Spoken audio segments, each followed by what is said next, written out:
महाकुंभ में जिसने जो तलाशा उसको वह मिला। गिद्धों को केवल घास मिली, सुअरों को गंदगी मिली। ये गिद्ध को लेकर के गिद्ध कहना, मैं समझ नहीं पा रहा हूं गिद्ध किसको कह रहे हैं। सरकार गिद्ध है या सरकार में उन लोगों को जो तकलीफ परेशानी में अपने परिवार वालों को ढूंढ रहे थे। हमने आपने सोशल मीडिया में कई चैनलों में वो तस्वीरें देखी, वो वीडियो देखे कि एक बेटी अपने पिता को ढूंढ रही है, कोई अपनी मां को ढूंढने आया, एक भाई अपने भाई को ढूंढ रहा था, कई अपने परिवार के सदस्य जो खो गए उनको ढूंढने आए। कई दिनों भटकते रहे, उन्हें अपने परिवारों को कोई सुध नहीं मिली। वो पाया खोया केंद्र में भी गए, वहां भी कोई सूचना नहीं मिली उन्हें। तो क्या सरकार उनको गिद्ध कह रही है जो अपने परिवार के सदस्यों को ढूंढने आए? और फिर दूसरी बात, सुअर, ये सुअर किसको कह रहे हैं? हमने आपने किसी ने नहीं कहा कि गंगा साफ नहीं है। समय समय पर सरकार को जगाते रहे कि सरकार जाने की क्या कमियां हैं। अगर सबसे ज्यादा गंदगी की बात किसी ने कही तो सेंट्रल पॉल्यूशन बोर्ड ने कहा कि गंगा मां का जो पानी है उसमें जो पैरामीटर्स हैं वो नहाने तक के नहीं है, आप नहा नहीं सकते, स्नान नहीं कर सकते हैं। ये सीपीडब्ल्यूडी ने कहा है।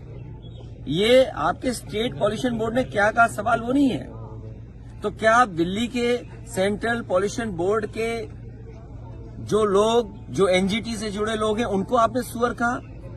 हो सकता है आपने सुअर इसलिए भी कहा हो कि मंत्री शायद पिछड़ी जात के हैं। वहां पर दिल्ली में जो पर्यावरण विभाग देखते हैं, वो सेंट्रल पॉल्यूशन बोर्ड देखते हैं, वो शायद मंत्री जी पिछड़ी जाति के हैं, इसलिए शायद सुअर कहा आपने उनको। और मुझे तो ये लगता है कि जो डबल इंजन की सरकार अपने आप को कहते थे, वो कहीं ऐसा तो नहीं लखनऊ वाले दिल्ली वाले को कह रहे हों, क्योंकि दिल्ली वाले सवाल उठा रहे हैं कि आपका पानी कैसा है, आपका इंतजाम कुछ नहीं था। और कह रहे थे 100 करोड़ लोग आएंगे, हम 100 करोड़ लोगों का इंतजाम करेंगे। और सोचिए कुछ करोड़ लोग आए और भगदड़ मच गई। और भगदड़ एक नहीं मची, भगदड़ 4 जगह 5 जगह, ये अभी क्लियर नहीं है। भगदड़ मची, लोगों की जान। क्या भगवा कपड़े पहनने से ही कोई योगी हो जाता है क्या?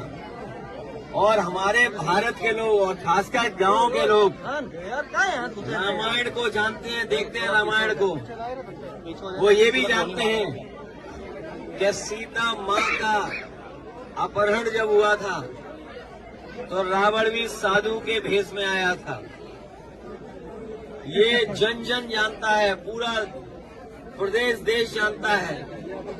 जितने लोग सनातनी लोग हैं वो जानते हैं, हिंदू समाज के लोग जानते हैं जो कि जब रावण को सीता मां का हरण करना था तो रावण साधु के भेष में आया था।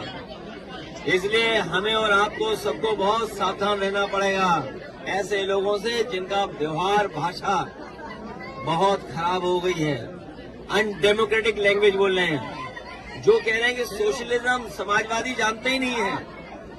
ये एम्बुलेंस का काम, समाजवादी मतलब सबका साथ, समाजवादी मतलब सबको सम्मान, समाजवादी मतलब सबको साथ लेकर चलने गए।